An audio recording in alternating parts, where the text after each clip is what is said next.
We go. I always have to wait for her lovely tones. Good evening and welcome to the April 7th, 2026 City Council meeting. Will a clerk please call roll? Mayor Pro Tem Errol Tremolata, Here. Councilmember Brendan Elwood, Virtually present. Councilmember Mark Jocelyn, Present. Councilmember Heather Cullen, Here. Councilmember Rob McFarland, Present. Councilmember Christina Rustick, Here. Councilmember Susan Torgerson. Here. All are present, Your Honor. Thank you very much. Will you please lead us in the flag salute?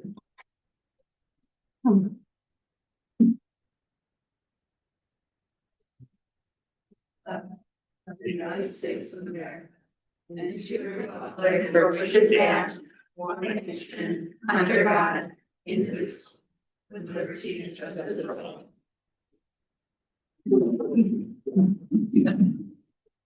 Well, good evening, everybody. It's nice to have you here with us. And Brendan, thanks for joining us from, where are you, Brendan? Edmonton?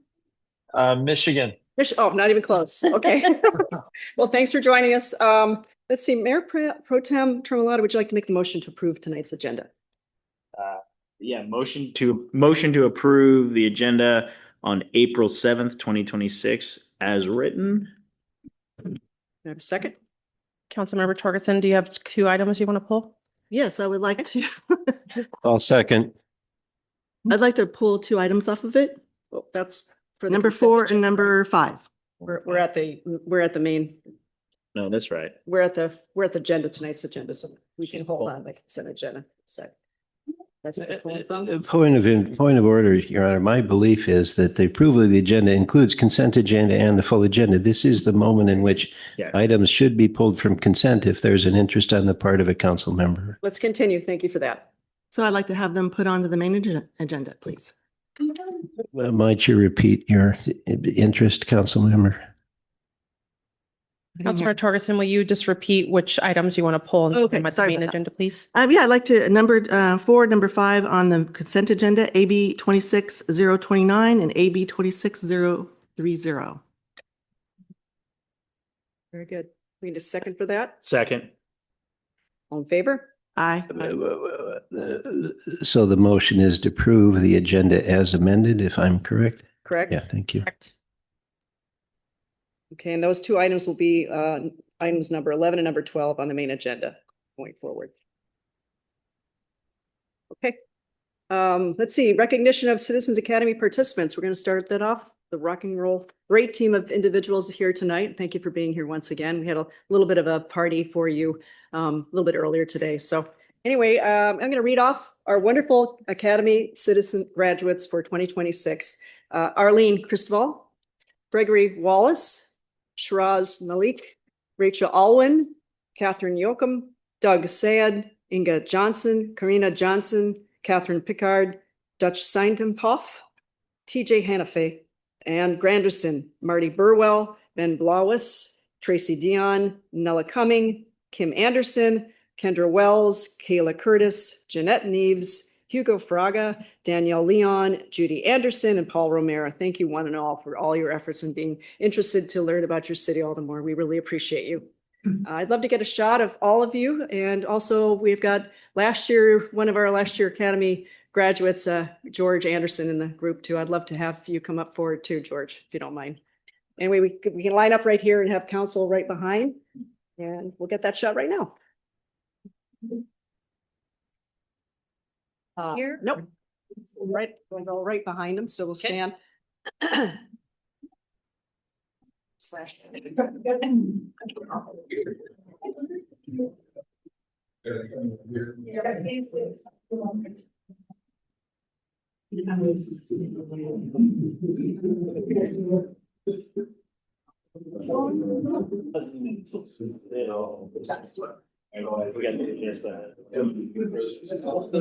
Oh, on the other side of the, I thought they. I used to. I'm sure. Susan, we'll have you right. I was muddled as it was, yes.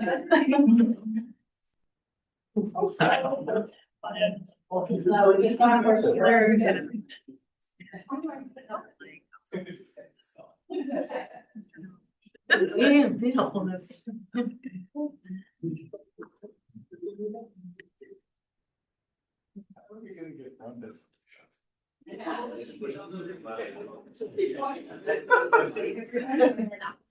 I believe the screen's on rollers.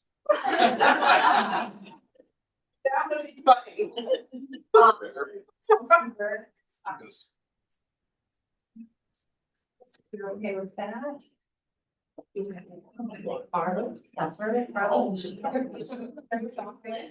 Okay.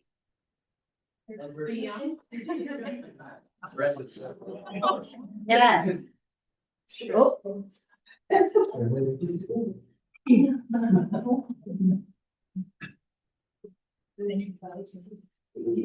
I'll get one sort of with you too, Brendan.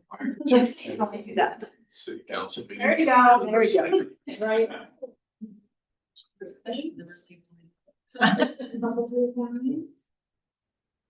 One, two, three. I'm gonna do one really far out one with Brendan just for fun. Okay, Brendan, you're in this one.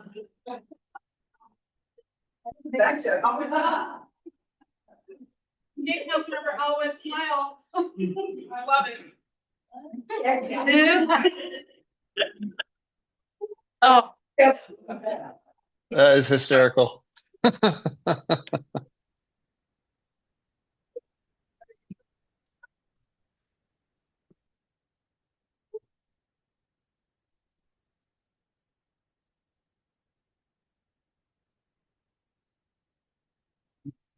Well, it's hard to follow that, but I will do my best. Okay, I think we're on to audience participation. Am I right? Yes, you are. Okay, audience participation. We're on consent agenda. Oh, Ma'am, consent Madam Mayor. agenda. Okay, consent agenda. Do I have a motion to? I move approval of the consent agenda as amended. Thank you. Do I have a second? Second. Thank you. All in favor?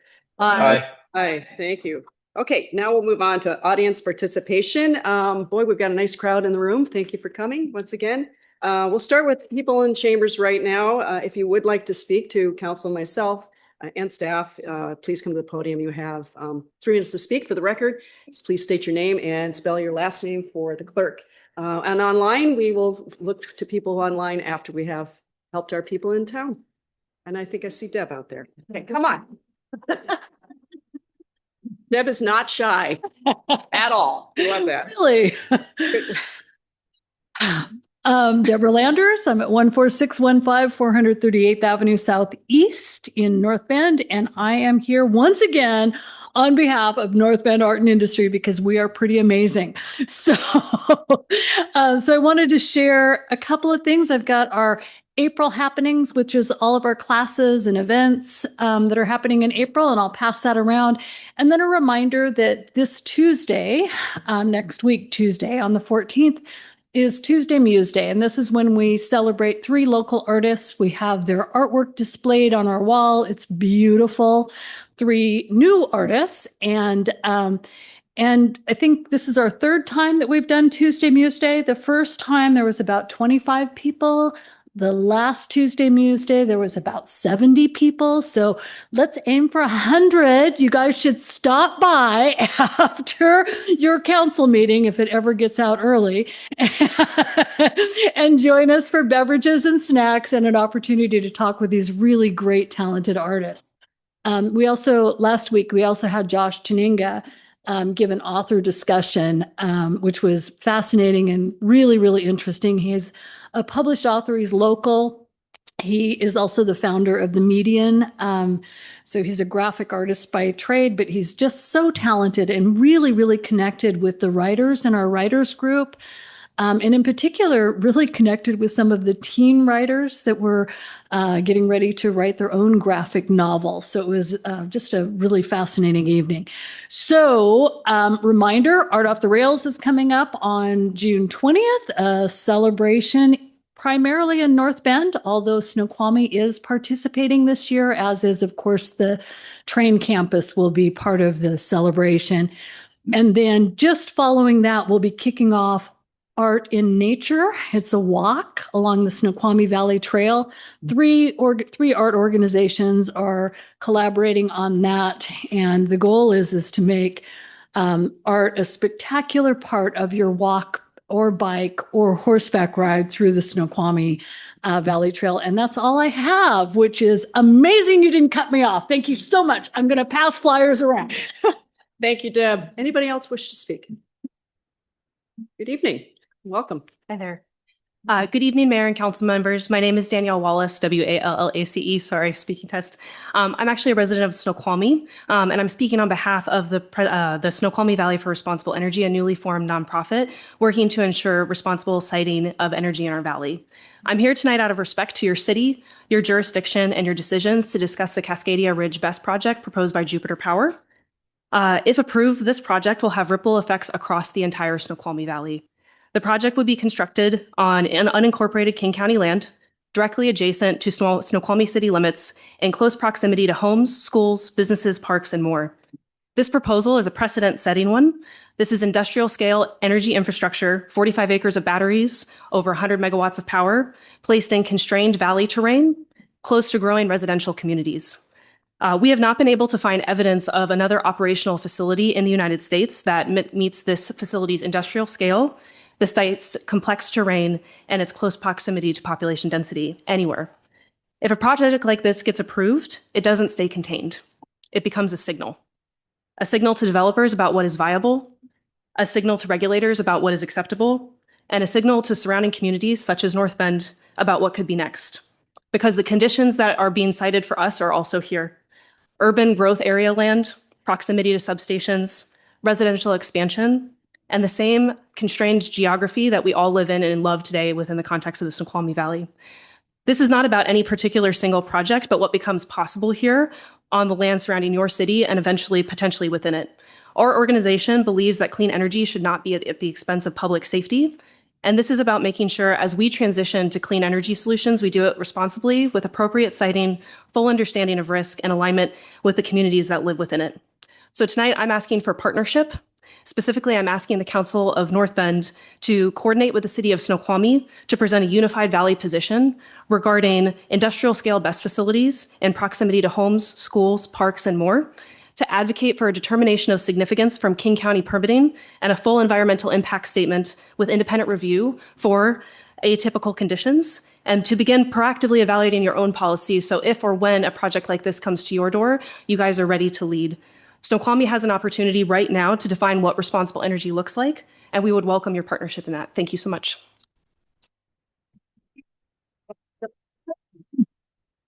Good evening. Good evening, Mayor and council members. My name is Amanda Senft, S-E-N-F-T. I've been a resident of North Bend for 4 years. I live near the library. And I've also taught environmental science for over 10 years. So I'm certainly an advocate for clean energy solutions. I'm also speaking as a parent to a kindergartner at North Bend Elementary, a school that is within the 5-mile contamination radius of the proposed BESS project. And I want to focus on something we all share with our friends in Snoqualmie, regardless of city boundaries, and that is our watershed. The Snoqualmie Valley functions as a connected environmental system. Water does not recognize jurisdiction. It moves from ridge to creek to river through all our communities. The proposed Snoqualmie Valley site in Snoqualmie Valley sits within that system, feeding into our tributaries, connecting to the Snoqualmie River, and ultimately impacting downstream ecosystems. And those same systems run through and around North Bend. In the event of a battery failure, documented risks include release of heavy metals into the soil and the water, contaminated runoff, and airborne emissions of toxic gases. In level terrain, those risks behave one way, but in our constrained valley with heavy rainfall and defined water pathways, they behave very differently. They move, they concentrate, and they persist for a long time. So this is not just a Snoqualmie issue. This is a valley-wide environmental system issue. And once contamination enters that system, it doesn't stop at a city line. It becomes a shared consequence for us all. So tonight, we're asking the council to advocate for terrain-specific environmental modeling as part of a full environmental impact statement, to request independent environmental review of watershed and airshed impacts, and to partner with Snoqualmie to ensure that the valley is evaluated as a single ecological system and not as fragmented jurisdictions. Because our stewardship is shared and so is our risk. Okay, thank you. Thank you. Up. If you would kindly hold your applause, thank you very much. Welcome. Good evening, Council. My name is Greg McMains. That's McMains. My wife and I have lived in Skyview in North Bend for 8 years. We're raising our 2 small children here, a 4-year-old and a 1-year-old, and we call the Snoqualmie Valley our home. I'm here tonight because we care deeply about the safety and well-being of this valley. We chose to raise our family here because of the environment and the community, but that safety is now being threatened by a project that is fundamentally incompatible with a residential area, the Cascadia Ridge Battery Storage Station. Lithium-ion batteries at this scale carry a documented risk of thermal runaway, a self-sustaining chemical fire that cannot simply be extinguished. When that happens, they emit hydrogen fluoride gas. In January of last year, a BESS fire at Moss Landing in Monterey County forced 1,200 residents to evacuate for 24 hours. The toxic plume released hydrogen fluoride gas and battery debris that settled across the surrounding area for miles. That was California. This would be in the Snoqualmie Valley. Thousands of families on the ridge and in the valley live within that radius. And anyone who knows this valley knows that our geography traps air. What industry calls an industry incident would be a public health emergency for our neighborhood. It's important to remember that a toxic gas plume does not respect jurisdictional boundaries. This affects all of us here today. While the site technically sits in unincorporated King County, the air we breathe is shared. If an event occurs, we would be asking our local firefighters and first responders to render mutual aid and risk their lives for a private facility that provides zero direct benefit to our local homes. We are essentially being asked to trade our children's safety for a developer's profit margin. Jupiter Power's recent withdrawal isn't a victory, it's a confession. It tells us that their own plan couldn't withstand scrutiny, but a revised application with a slightly larger buffer isn't the answer. The question isn't how close is close enough, the question is whether this facility belongs near homes at all. And consider this. King County's own ordinances require just $1 million in financial surety to cover damages from a fire or explosion. The Moss Landing fire caused hundreds of millions of dollars in damage and cleanup costs.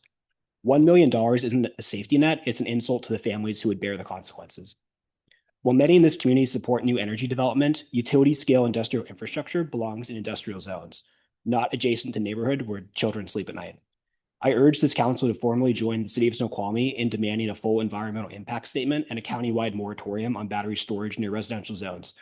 Please help us protect the well-being of the next generation of Valley residents. Thank you. Thank you very much. Welcome.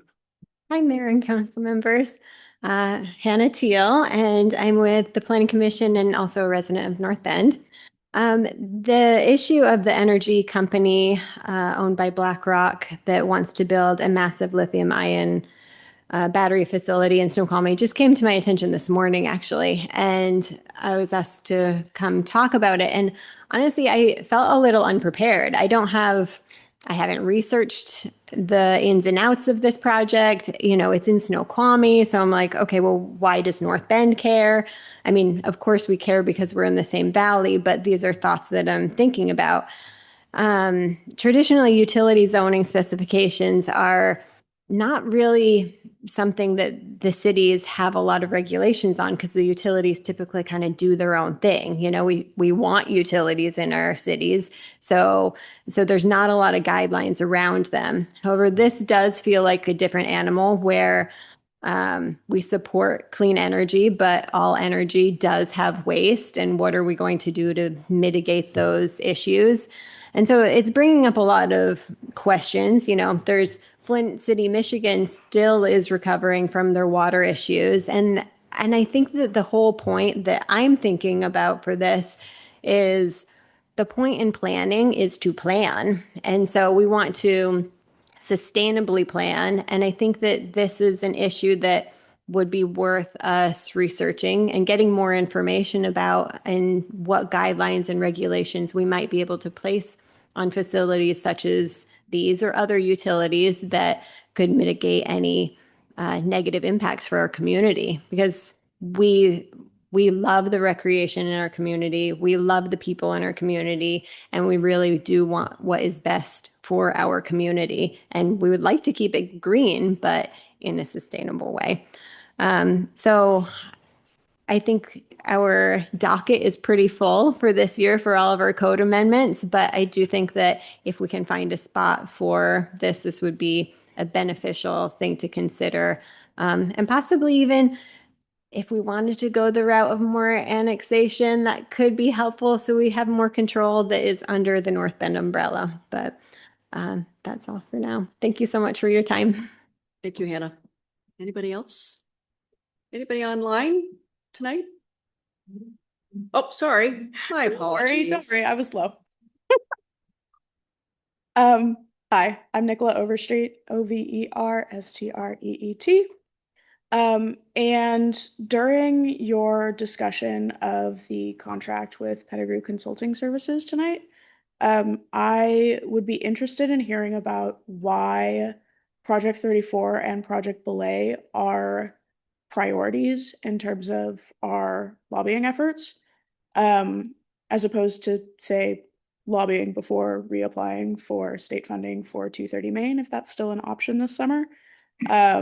So yeah, I would appreciate transparency around what we put lobbying dollars behind and why those projects in particular are chosen for that. And then my second item, so in our city, we know that there are very strong, very differing opinions on immigration enforcement. And yet there are law-abiding citizens here who are still scared because of the violent actions taken by ICE in Minnesota and across the country. And so first off, thank you for releasing the joint statement with Snoqualmie and the Snoqualmie Police Force on that. That was important. And also after that, Snoqualmie released a second public statement, basically following up on their policy review that they did as a result of that and the actions that they took. And this governing body didn't, and that difference was noticed. So there are still concrete steps that you could take to make sure your constituents know that you care about safety, and that you're not planning to wait and see if ICE increases activity here or if reforms end up happening. But Snoqualmie ended up clarifying that they gave instructions to city employees that staff aren't authorized to assist with immigration enforcement. They're not allowed to provide access to city facilities, records, or resources. And any request made by federal immigration authorities goes through legal review and requires court orders. So if you haven't already, which you may have, please review our policies around this, and communicate to the community what you're doing, so that people know what actions are taken as a result of that. Thank you. Thank you very much. Anybody online? Not tonight, Your Honor. Thank you very much. Okay, we're moving on to number 6, which is an introduction. Council staff and members of our community, it's my honor to introduce our new Chief of Police, Ed Hall. He started April 1st. We all may know that, but I want to make very clear that, come on up, Ed, to the podium. Sorry. I'm gonna toot your own horn for a little bit. Oh, okay. No, just stay right there. right by the microphone there. Right by the mic. Oh boy, we're gonna have fun. Chief Hall, he brings, I'm gonna read a little bit about in my eyes, if you don't mind. Chief Hall brings with him not only a wealth of experience in law enforcement, but also a deep and personal connection to our region. Born and raised in Snoqualmie Valley. Yes, you are a Mount Si High School graduate. I won't say the year. Doesn't matter. Okay, that's okay. But in fact, he understands our values, our character, and our expectations in our community, I believe. That local perspective is something that you can't teach. It is something that you live. So throughout his career, Chief Hall has demonstrated a strong commitment to public safety, professionalism, and community partnership. He believes in building trust, fostering transparency, and ensuring that policing is rooted in respect and service. I thank you for that. As well as we welcome him into his new role, we are confident that his leadership will help strengthen relationships between police department and the community we serve, while continuing to uphold the highest standards of integrity and accountability. Please join me in welcoming Ed Hall, Chief Ed Hall.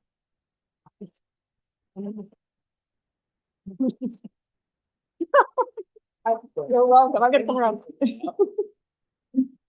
Can we get a shot with Chief? Would council like to be in the shot? You helped make this happen. Oh, sorry. You like that little play on words? Sorry. Oh,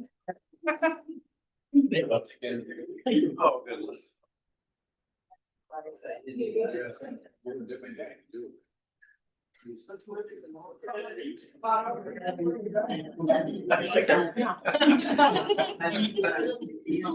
You're probably not wrong.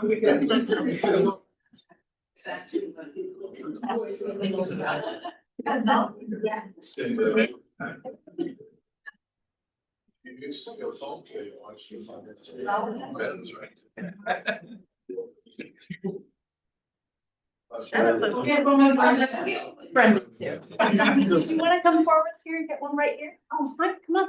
I'll share yours. All right.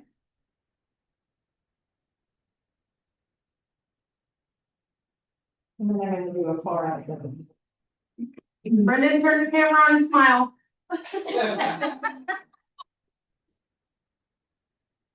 Beautiful.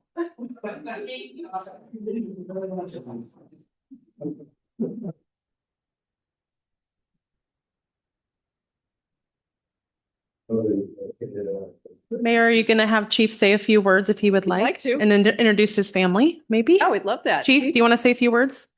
Absolutely. Oh, great. She'll start the clock. Yes, but you have 3 minutes. Susie's putting your clock on. That is hysterical. Like the mayor was alluding to, I'm a local yokel. I was born and raised here, and I love this valley. I love this community, and this is a dream come true for me. So I was actually looking at retirement when this opportunity came up, and I stayed because this, like my wife keeps showing me, this was meant for me. And I truly believe that, and I hope that I live up to that standard for you. And real quick, I will introduce my wife, Elena, my daughter, Bailey, the major from precinct 2, Stan Seo is here. Sarah Christensen over here with the county. She's kind of the magic maker. She's the one that made this whole thing happen, this contract. She's been my foundation to get this whole thing off the ground, and I appreciate it. Thank you.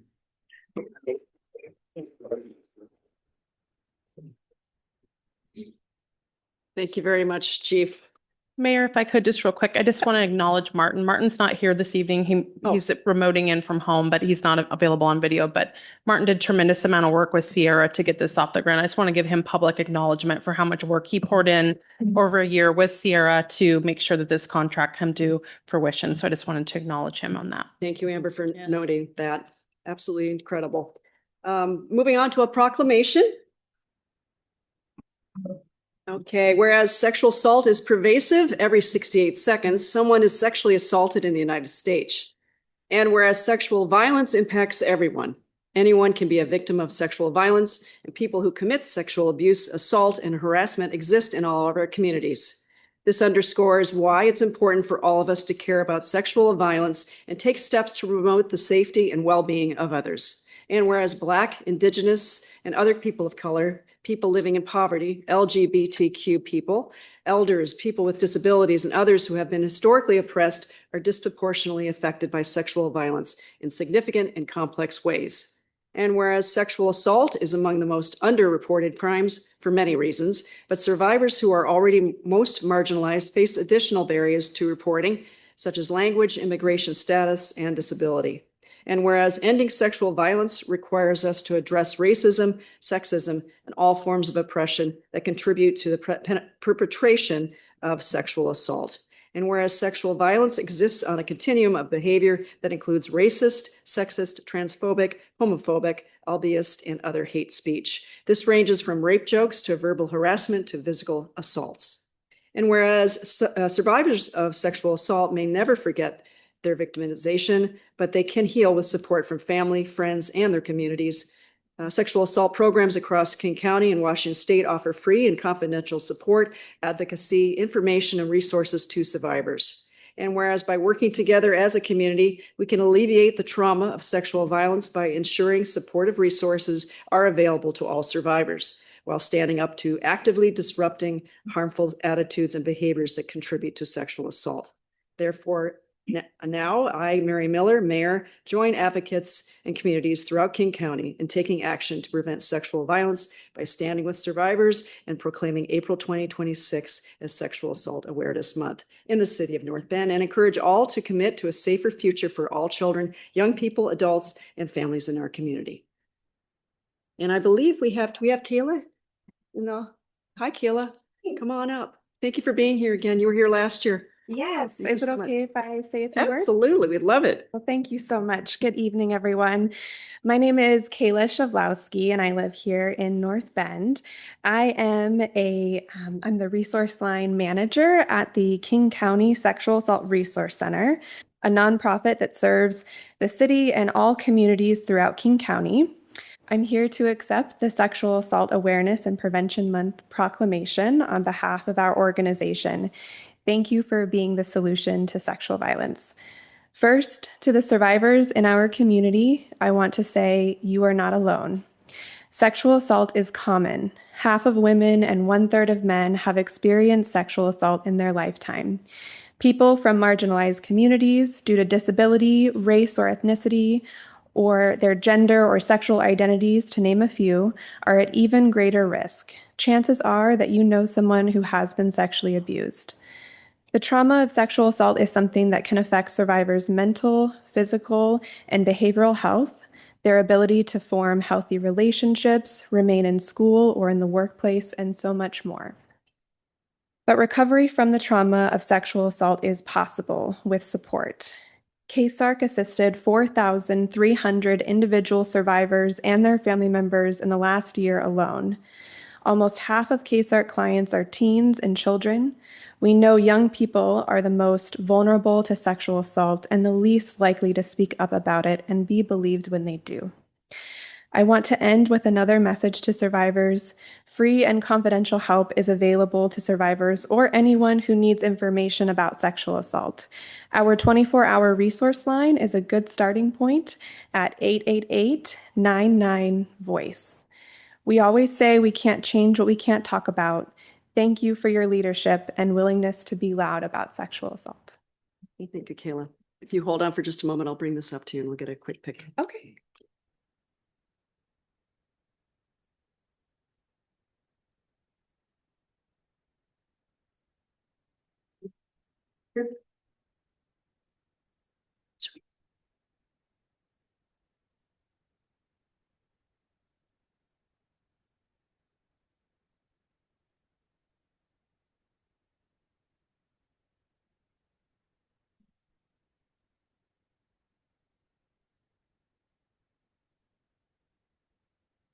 Okay, we have a presentation tonight.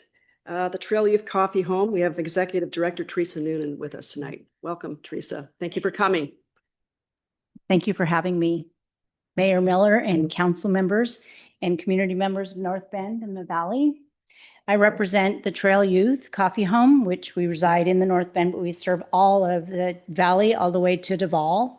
And what Kayla was talking about, I'll hit on that a little bit as I talk about what our services provide to the community. The Trail Youth Coffee Home provides a safe and welcoming space when youth are not for youth. A lot of them are marginalized. We have a large community that don't have community, and so we create that for them. We also give them one free drink when they come in. They have to sign up with us from 13 to 19 years old. We welcome anybody from 12 to 24, and then we have older people in older ages too, and we'll talk a little bit about what they do for us. We have resources for them to serve their mental health, their well-being, their sense of belonging, and keep them off the streets, finding other things to do that are not healthy for them.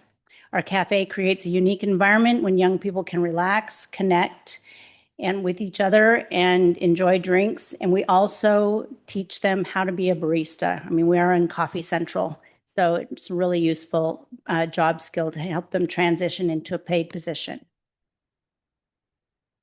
Can I have the second slide? Whoever's doing, thank you very much.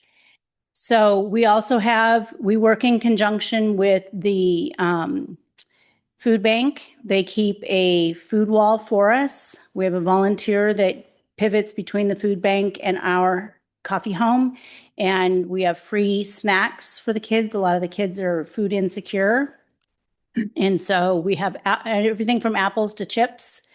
And we also have a monthly clothing swap. A lot of times they don't bring clothing in, but they take clothing out and they get very excited. We have fashion shows. They show us their new wares. They're very happy about that.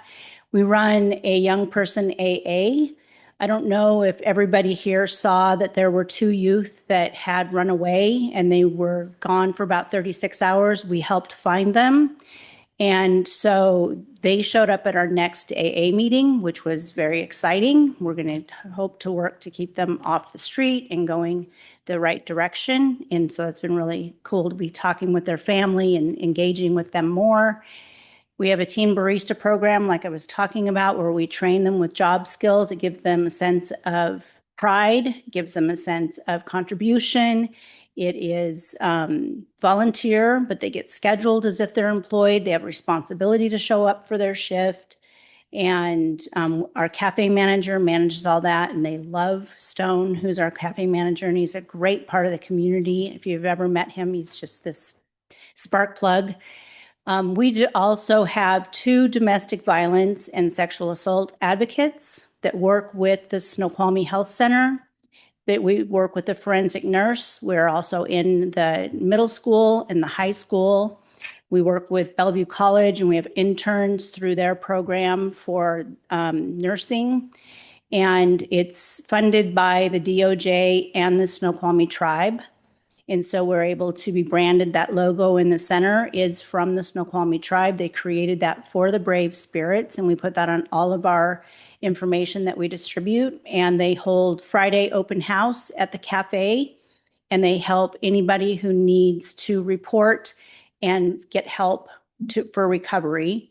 We have a full-time counselor on staff. She takes in-office meetings, and she's also on the floor, and she does art therapy on the floor through journaling and fabric and other activities. And then she runs a D&D night too, where the kids get to play and a lot of conversation comes out. And it's amazing what people talk about when they're playing side by side. It's pretty beautiful. Then we have mentoring programs from professionals. We have an executive from Microsoft, one from T-Mobile, and one that's a vice president of marketing that come in and mentor the youth. We have a music night, 1 night a month. It's a huge hit. It's pretty much open mic. We had a piano donated, and so the kids are playing on that all day, but then that night they just get to do whatever they want. And a lot of them bring their families, which is really nice to see. And then we have a coffee roasting program. They have to be 18 or older because we roast all of our own beans, and that we only serve our roasted beans in-house. And so we will train the teens. And we have also some special education young adults that we train them, and they have such a sense of ownership. It's really pretty delightful to see them. We have a coffee trailer, and we'll be taking that out this summer. We're going to start parking it at Ace Hardware on Saturdays to be their drive-through coffee shop, and then we'll be in the community at other activities. And Sarah Perry was able to give us a budget carve-out, and we're going to be buying a new coffee truck this summer. She'll be funding that. And so we're going to be able to be at the farmers markets and hopefully the ball fields all the way down to Carnation. And we'll be able to have teens that are 18 or older in the truck with us, serving as baristas, which will be really cool to have them in the community. And we just recently partnered with Mount Si High in Mr. Dockery's class, his senior class that's in art, and they do the laser cutting and all the jigging on wood. I was inspired by a nonprofit in Redmond. She has a beautiful wall of wood cutouts for all of the sponsors for her nonprofit. And so we're going to take that, and the seniors are going to create that for us. Ace Hardware is donating all the paint, brushes, everything. And then another company is donating all the wood pieces, and they're going to be building a whole wall for us. After they paint a mural on, they'll be placing all the pieces on to create a montage of what this valley looks like on our wall, which we're pretty excited about, so we can honor all of our contributors. Thank you. Wonderful. Council, do you have any questions or comments you'd like to make? Okay, Heather. Yes, Heather. I have been getting clothes from the Snoqualmie Valley League basketball players to give to people at Harborview specifically. Then I also gave some to Reclaim, and they have enough. So I'm wondering if you might be interested in some donations. I have shoes, pants, sweatshirts, hoodies.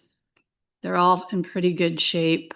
I'd love to give you my business card and I will connect you with our lead counselor on site. Her name is Bridget and she runs the clothing swap. She'll be able to let you know what inventory we have and what inventory we need, if that's okay with you. Sounds great. Thank you very much. I appreciate that. Thank you. Any, yes. Susan and excuse me. Sorry, pardon me. Oh, I just want to say I'm really thankful that you guys are in our community and you're providing all these services.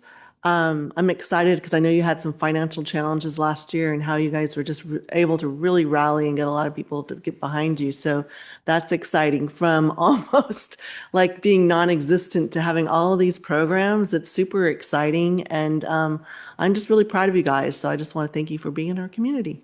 Thank you. I would like to say that I took this over reluctantly in September 22nd, actually, because we had $300 in the bank and I didn't know how I was going to make payroll. And that was foremost because what I needed to do was shield the employees and retain them.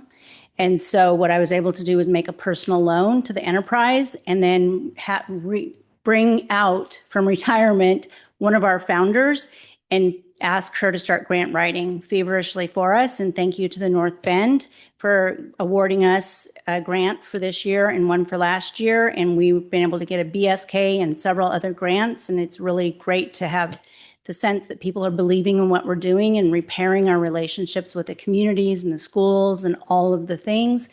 And we are absolutely DEI. We are absolutely non-discriminatory to any class, to any need. And so I'm very, very proud of our staff for turning that around and just owning it and loving on everybody. And we're seeing it. We're up 40% in attendance from even last year when we were vibrant.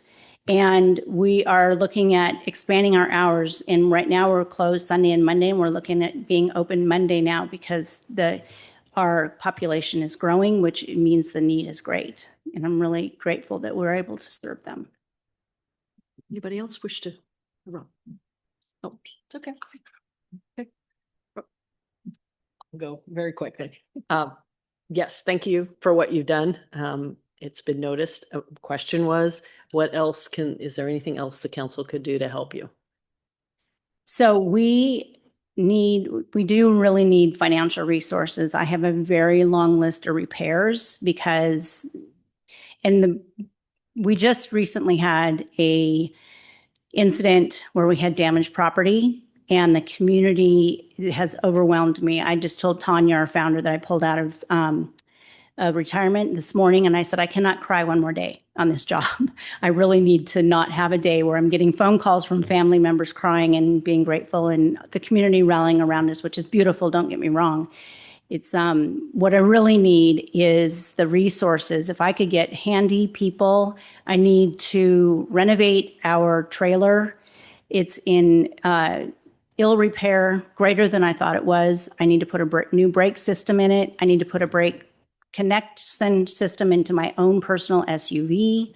I need to paint it because one wheel cap is silver and one's black.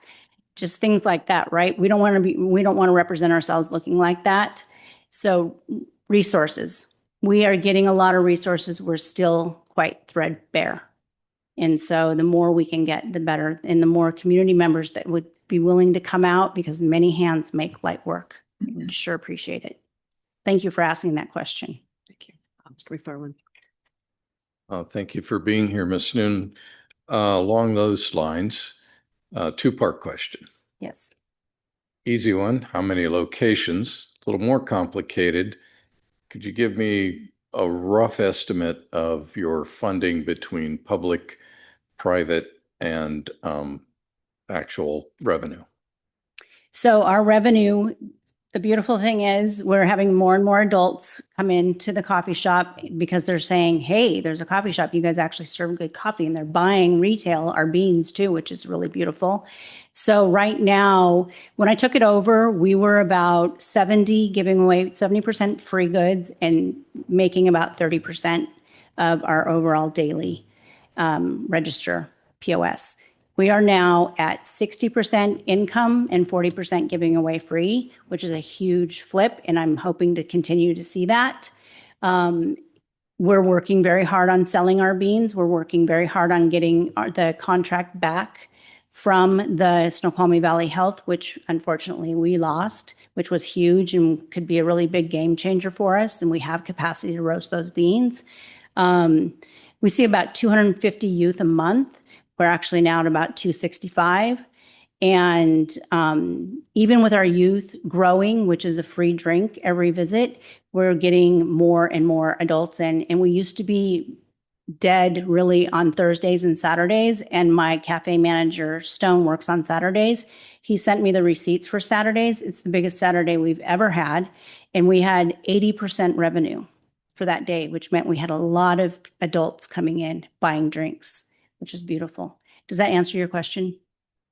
Yeah, it's great information, but in the big picture, I'm wondering how your overall budget breaks down between what you're able to earn in revenue versus public support from whatever means. So currently I need a revenue of $1.2 million a year to run payroll, to buy the beans, roast the beans, serve the youth, pay for all my resources.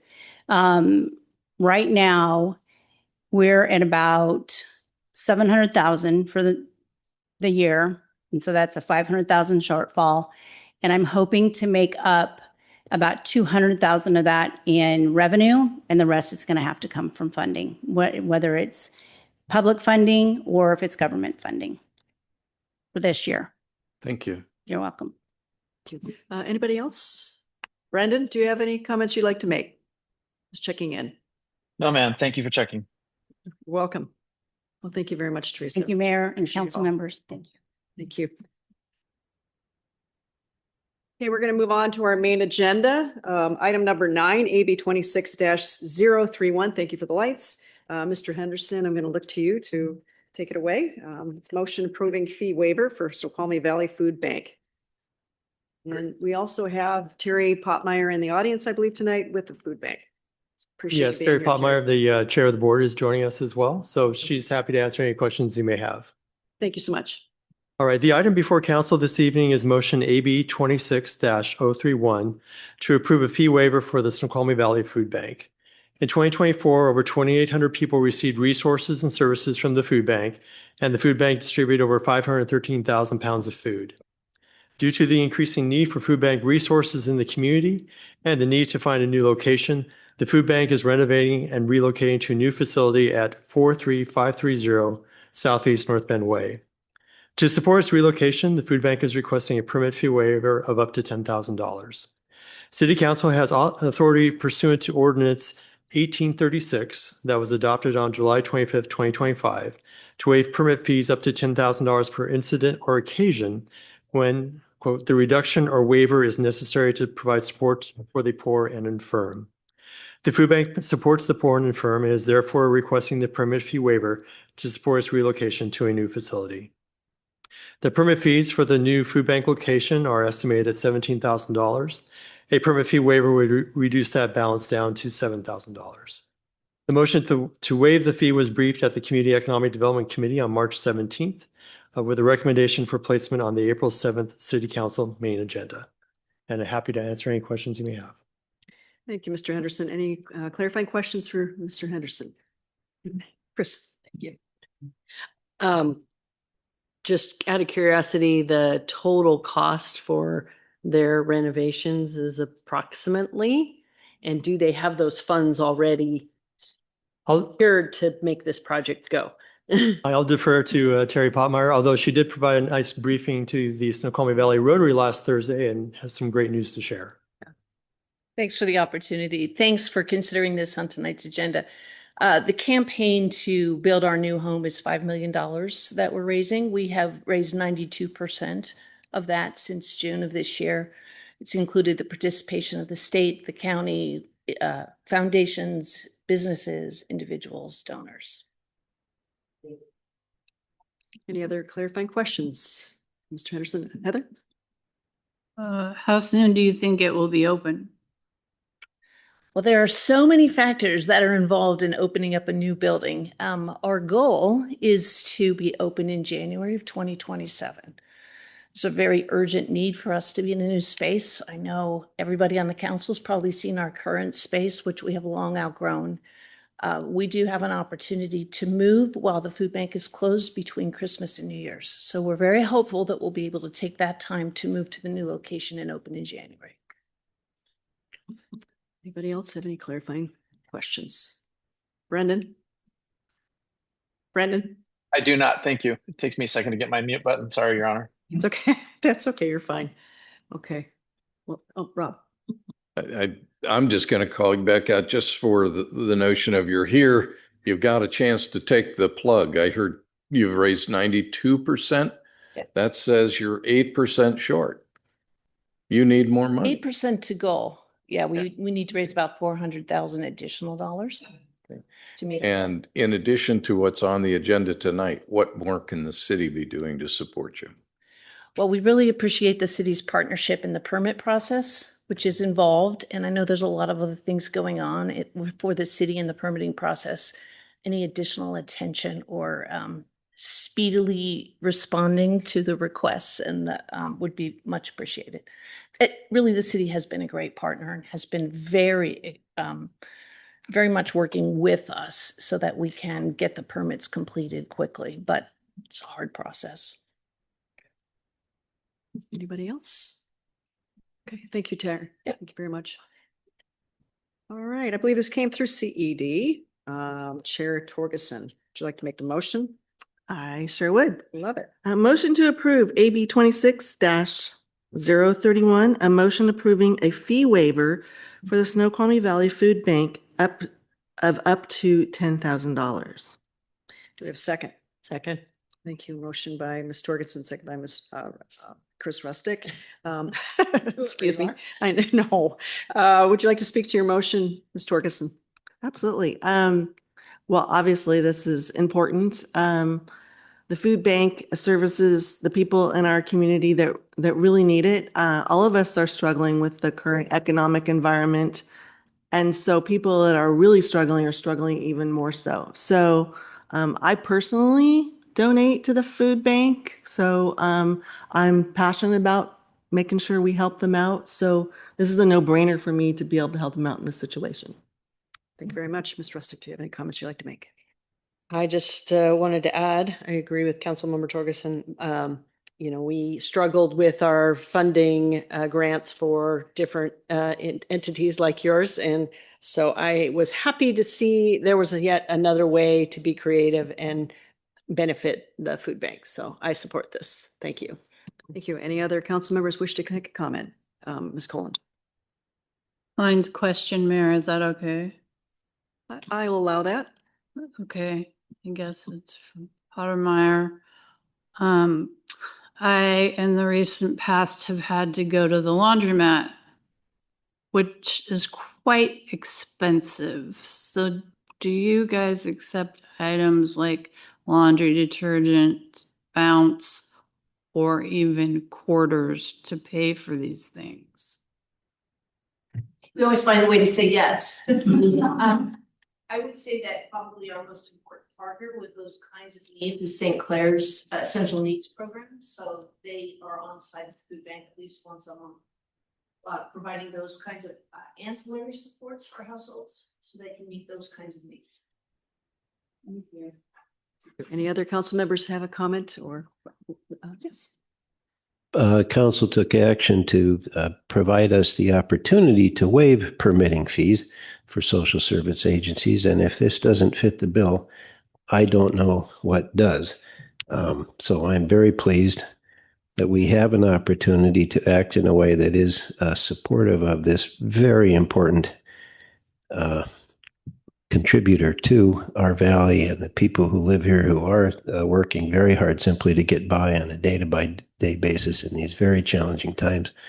I appreciate all the staff's effort in this regard. And Terry and the board, thank you. It's very exciting that the food bank is so close to both funding and being able to move into a better and more suitable home for themselves in service to those most in need in our community. Thank you.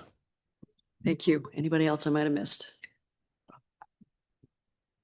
Following up on Mr. Jostens' comments, thanks to the previous council, of which you are all members, that I did note that there was underlying legislation that made this possible.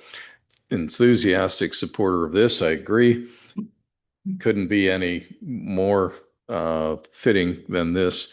So I do approve that.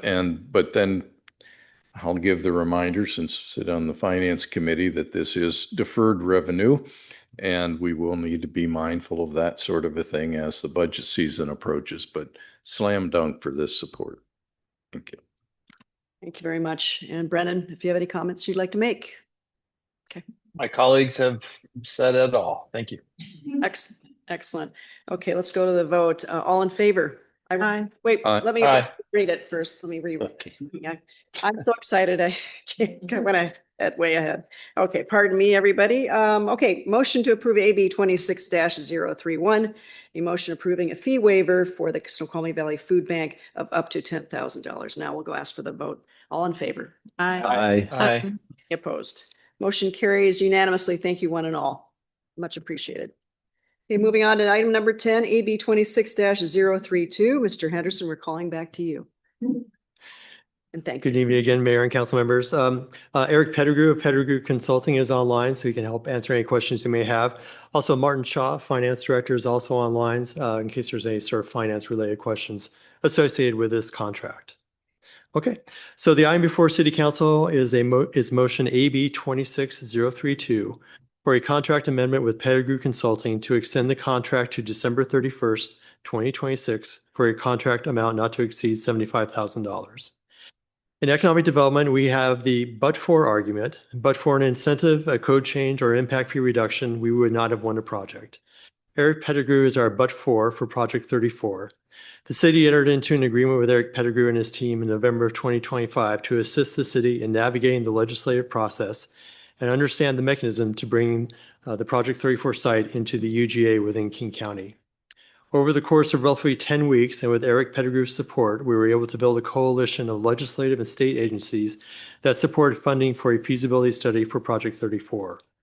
Through this process, we were able to demonstrate the need for expanded truck parking, to address public safety issues at Exit 34, and to help North Bend's fiscal sustainability, as well as the broader regional and state economy. As we move into the next phase of Project 34, we will need Eric Pettigrew and his team's assistance as we navigate King County's legislative and administrative process to expand the urban growth area to include the Project 34 site.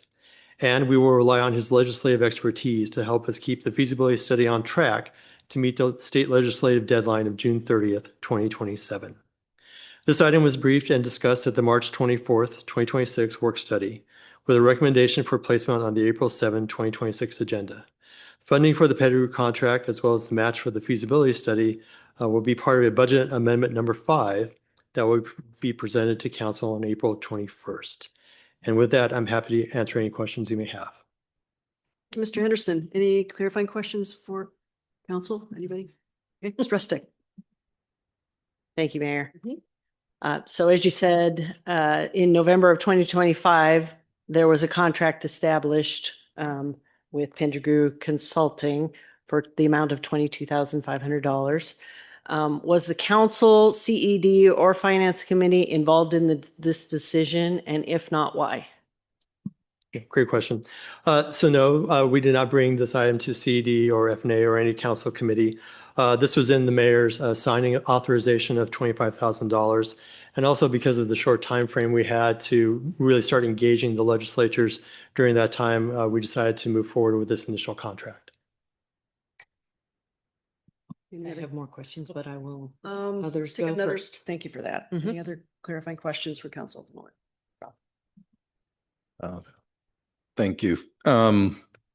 Yeah, and I also have multiple questions, but I'll start with, do you have an estimate whole budget for this type of activity related to the Project 34 specifically?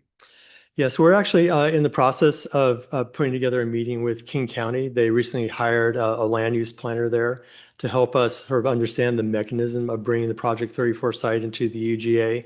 That meeting is currently being scheduled, likely to be held at the end of this month or maybe early May.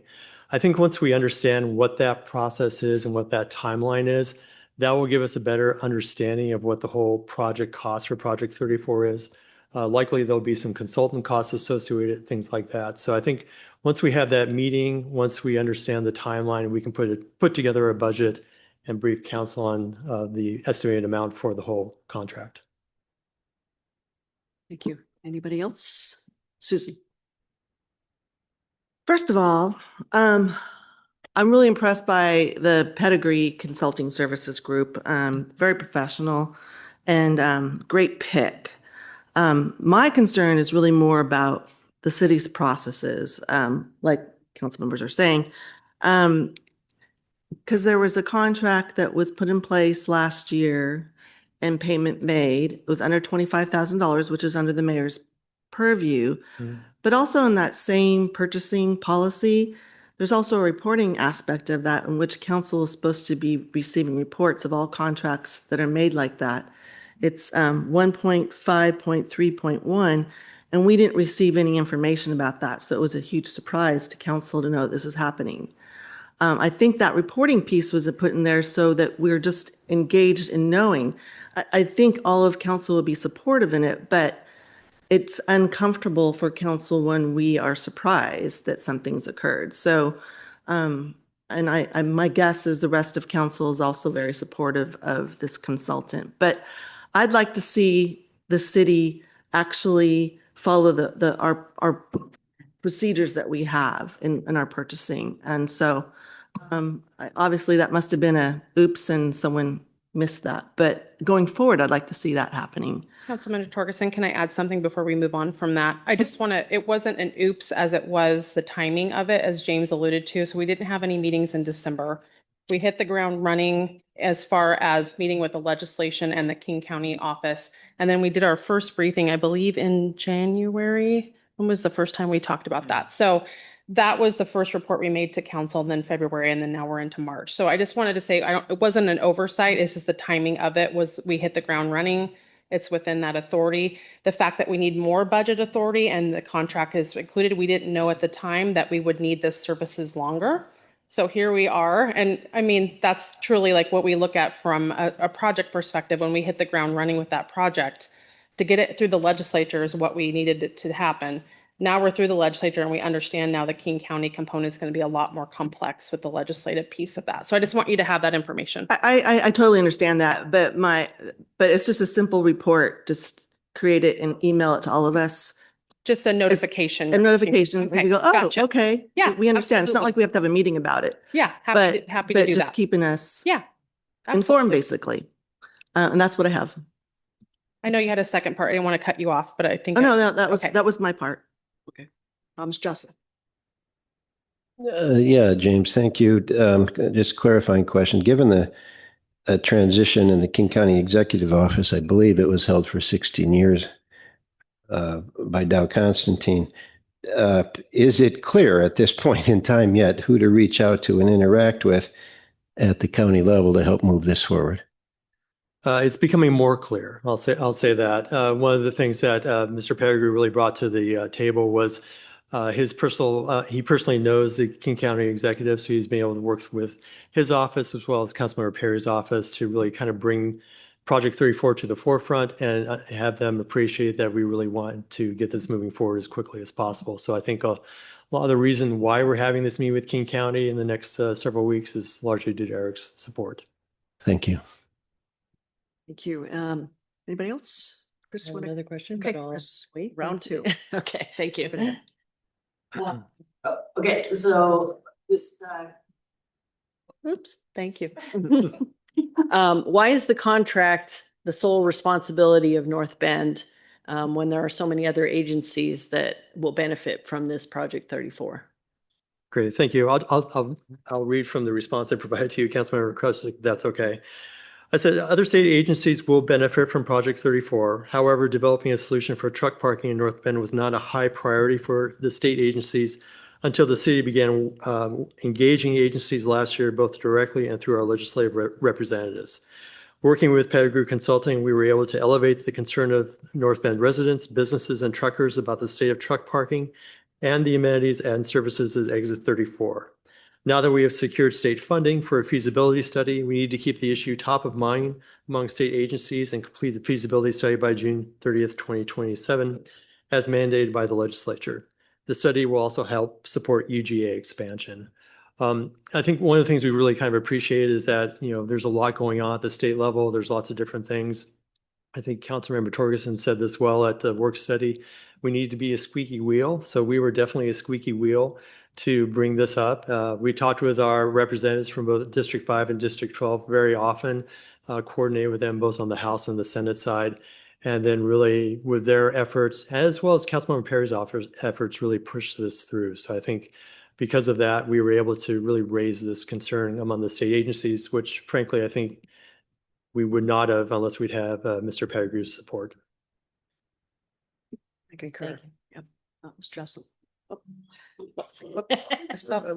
I believe there is a piece too, Jane. I'm trying to be responsive here to the question, which is an important one. I believe state agencies have stepped up with an offer of $200,000 for a feasibility study. Maybe that's through the Washington State Patrol, which we will be further asked to pay a portion of. But I do think the squeaky wheelness is resulting in some responsiveness, including additional financial support from various other levels of government towards moving this project forward.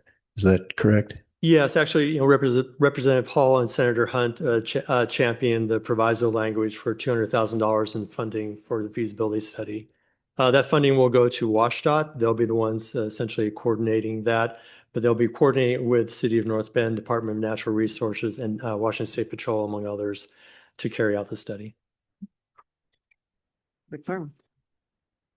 Oh, sorry. All right. Okay. So I generally could not be more supportive of this. I will say I don't have a lot of I have a lot of experience with contracts, not so much lobbying contracts. So the question I have is, what are our performance indicators? Like, what are the KPIs here, right? Because the way the contract reads and the way the scope of the projects, in my opinion, are going to be long lasting, and that we'll likely need help beyond December of 26. So should the contract be, geared toward an actual event, whether it's like Project Belay being fully entitled, Project 34 being fully entitled and funded and going, or how are we going to navigate that? I mean, or is the expectation, which I'll be honest, could be fair, is we don't know yet, and we have to see this through maybe a certain amount of time. But how did we come up with this structure of this contract? Yeah, so largely this amended contract basically mimics the original contract, which was for services. I think now that we've kind of gone through the process and we've been able to receive the funding for the feasibility study, we have a much clearer roadmap ahead of us. So we have two things that are going concurrently. One is essentially understanding what the UGA expansion process is, what the timeline is, the process, and then how we can basically enact that. The second part will be the feasibility study. We're hoping to do those two things in tandem. Likely the UGA expansion process will take quite a bit longer than the feasibility study, but the feasibility study will be sort of the anchor to provide essentially the rationale for the UGA expansion. And so I think it's important that we keep Mr. Pettigrew and his team on board to kind of keep pursuing that, providing that sort of subtle pressure on the agencies in the state to kind of keep this moving forward, as well as potentially look at other funding that could be unlocked for this opportunity. One of the things that we have talked about is, since it's a very unique site, there may be an opportunity to get funding either at state or federal level, for overpasses to serve the site directly. So as we begin to kind of understand the project, the feasibility study, we could be looking at new avenues for funding to support the project. So is the scope effectively covering that feasibility study period? That's where the backstop to the end of the year.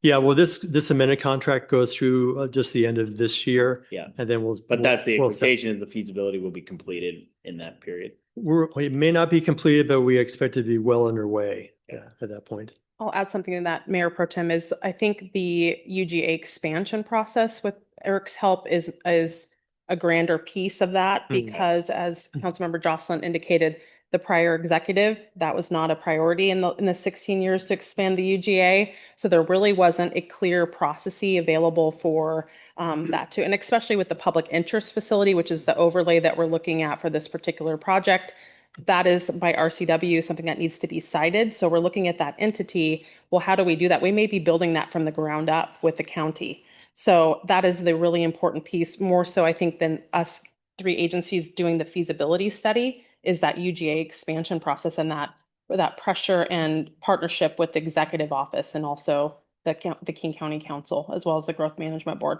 Yeah. Okay. I have a comment, but that's for the next. Okay, Rob. Thank you. Not a priority. It's a very kind way to say it. Two questions at least. It's been mentioned already that this contract is proposed just through the end of 26 versus, say, covering through the coming legislative session, which I expect there to be more work associated with that. I think I somewhat am understanding from what you're saying in regard to this next meeting with the county you're having, but could you just again comment on why would we end this contract in 26, which to me means it's a given you'll be coming back for another amendment? Yeah, I think part of the reason is we can begin to build this into the next budget cycle as part of that. I think one of the things we've really kind of learned through this process, we've learned many things, but I think one of the bigger things we've learned is really if we have priority projects for North Bend, we really need to engage effective lobbying services for them. We've been hearing kind of time and time again, both from talking with state agencies, but also talking with colleagues across the region, that because of the tightness of the budgets up in Olympia, that in many ways for local communities to get funding for priority projects, they really need to lobby their state legislators and work directly with agencies. So I think, this, and we've kind of talked about this internally, this also kind of necessitates maybe a reason or an idea to really put together a sort of a legislative calendar and put together legislative priorities for the city of North Bend, where we can kind of go through that and see what is a priority for council, what's a priority for the mayor and for the city. So I think this has really kind of opened up, kind of a new way of doing business for the city, and one that will likely continue into next year. Okay. And other question, kind of a follow-up to comment Councilmember Tremolata made. I'm familiar with this type of a lobbying contract. This is based on basically a fixed fee per month, but it's not breaking down budget between what I'm seeing as 2 projects, and I'm sort of going to prelude a potential amendment here. Do you have that breakdown? I would be more comfortable that we're keeping Project 34 as a entity unto itself, that we can track our investment in it, which doesn't mean I don't support Project Belay, but I'm not comfortable necessarily with it being a part of this contract. Yes, I mean, we're open to, if you want to separate out Belay and Project 34 from the contract, that would be fine. We just thought this as maybe an opportunity to bring Eric into Project Belay, help him understand what the project is about, and then see if there could be potential state funding for that. But again, that's more likely a conversation is for the 27 legislative session as opposed to this current one.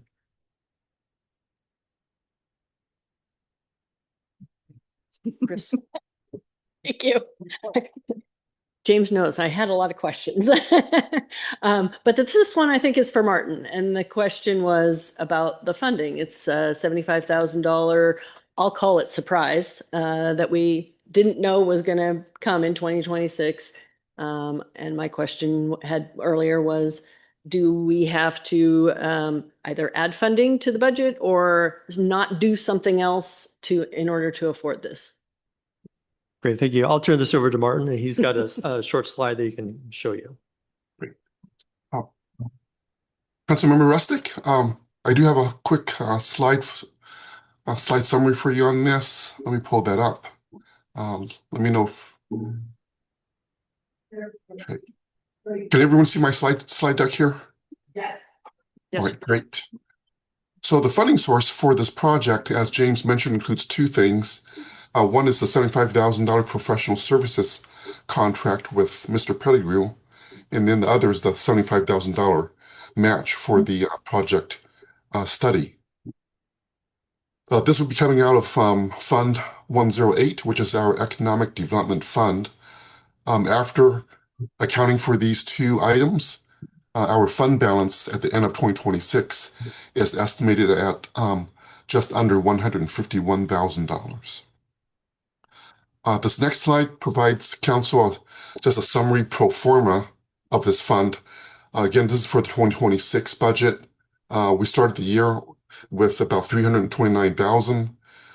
As part of the adopted 26 budget, we have operating revenues of $375,000, operating expenses of $404,000, and then accounting for, again, these two projects, we have an ending fund balance of $150,000.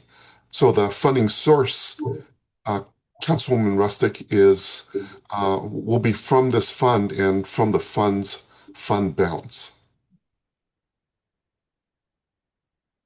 Thank you, Martin. Thank you, Martin. Any other questions? Anybody? Okay. Rob, okay. So I do think I have one final question then. I'm not familiar with the original scope contract, the way that read. I assume it was also per month. Yeah. Same? Yeah, same amount.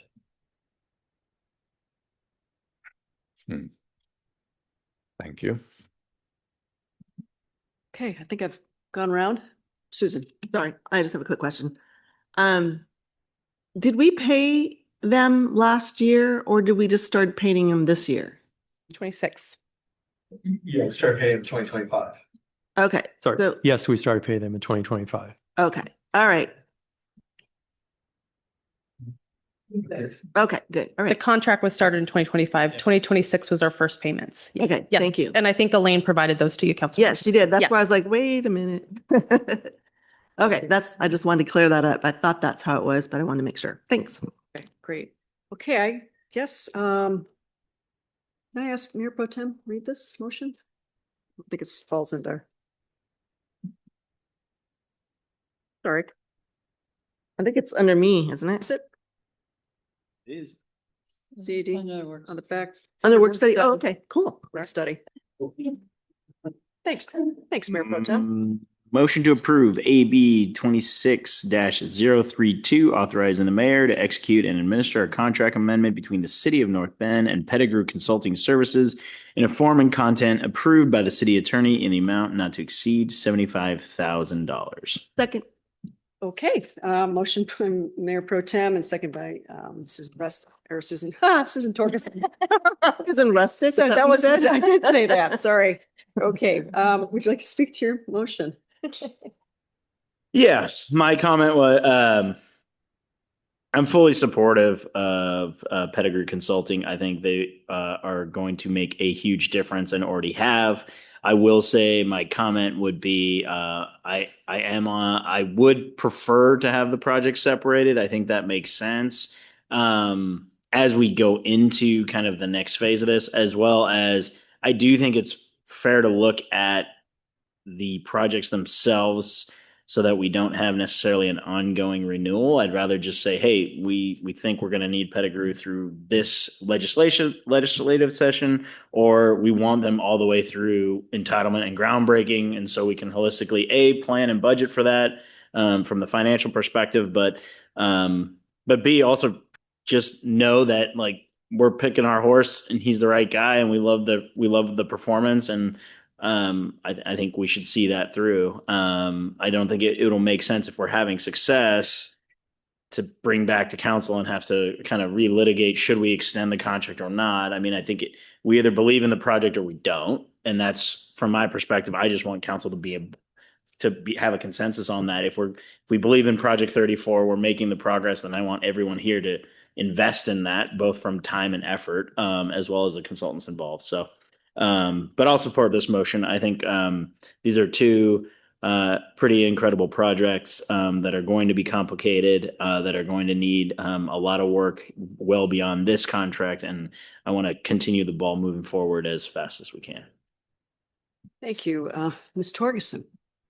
Oh yeah, I totally am backing this project.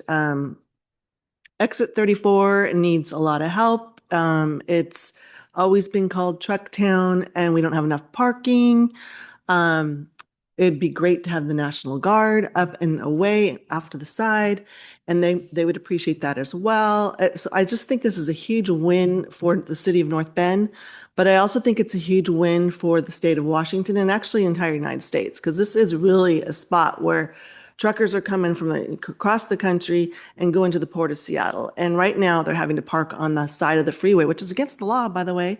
And everybody knows that it's against the law, but no one's citing them a ticket because they have no place to go. So I think that North Bend is doing a great service to the city of North Bend, but not only that, the state of Washington and the rest of the United States, to get this project going and up and getting all the right players involved. And we are just a small little town, and Snoqualmie calls us Mayberry, so we need pedigree, right, to help us out. So this is awesome, and that's why I fully support it.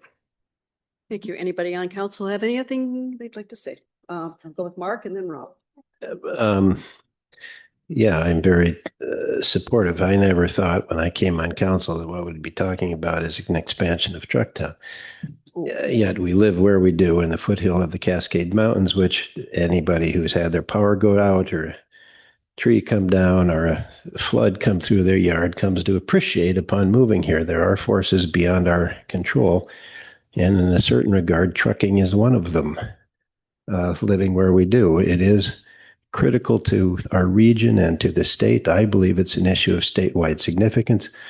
As Mr. Henderson pointed out, to get traction amongst all the different players who are engaged for something like this to move forward takes the engagement of someone like Mr. Pettigrew, whose his attributes have been spoken to favorably, and I'm nothing but similarly supportive and impressed.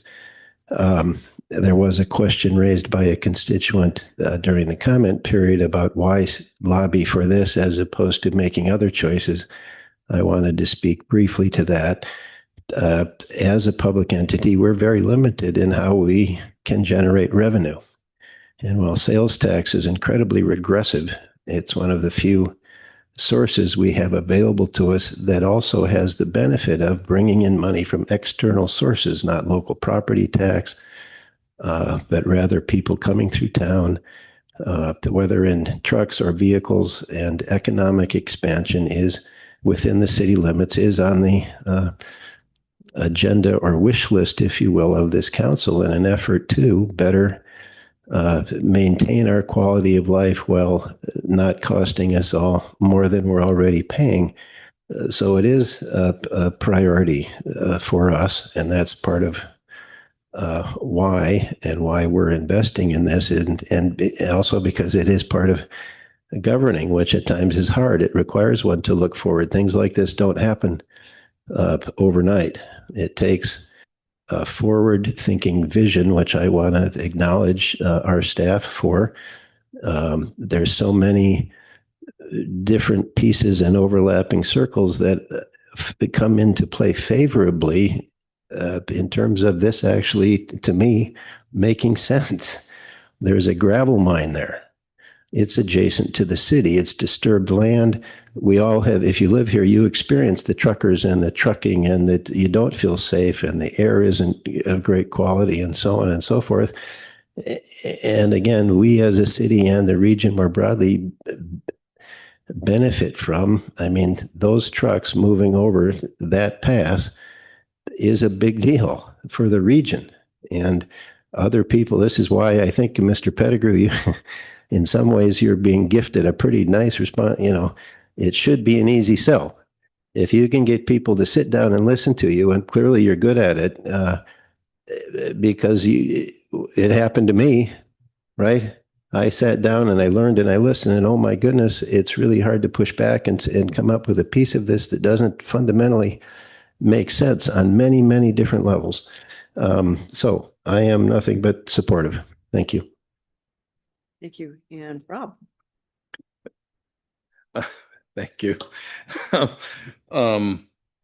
I'll make that easy summary that I believe the benefits to this community for this particular project so far outweigh the downsides that it will remain pretty much a slam dunk in my head. I also support this consulting firm, but not only impressed with our primary consultant, but perhaps even more so with his boss, and to put that out there. And so, yes, I'm going to support it. But with that in mind, I do, and I heard Mr. Tremolata mentioning it as well, I really do want to be sure that I can understand the differences between what we spend between the two projects. So with that, I'm going to offer a motion to amend the current motion on the table to direct staff to allocate contract expenses between Exit 34 and Project Belay. I'll second. Oh. Okay. Would you like to speak to your motion? Well, as just spoken to in that regard, is that I think with that simple amendment, if legal counsel concurs that works, that will give us that clarity that I think we would like. Anything else you'd like to add, Mark? Mr. Jocelyn? No, thank you. Okay. So can we get a verbal on that motion again, just to be clear? Yeah. Oh, sorry, Susan. So clarification, I totally agree. Are you thinking like two different fund account, or, you know, extensions to a fund account to indicate one project over the other as we do expenses? Is that what you're thinking, or? Yeah, I'm more than confident that our financial staff can create the line item as you would to allocate between that monthly cost, staff to figure out an appropriate allocation between those two projects. Ms. Rustick. Yeah, thank you. So I completely agree with my fellow council members about the value of Project 34, and I do support that. And I also fully agree with the value of the consultant that we are being asked to approve hiring here. My objection is this was authorized and the train was put in motion without any consultation from the council or approval from the council, albeit it was allowed. But I have really heartburn with that because the train started and now we are being asked to keep the train moving with additional funds. And I know we are going to be asked again for additional funds. And so my objection is in the way this was brought forward and not the actual project. Just a point of clarification. The motion before us at the moment is the amendment that's been proposed before we get back to the main motion as amended. Yes, you are right. Okay, Heather. I am for this project because I am for the Point of order.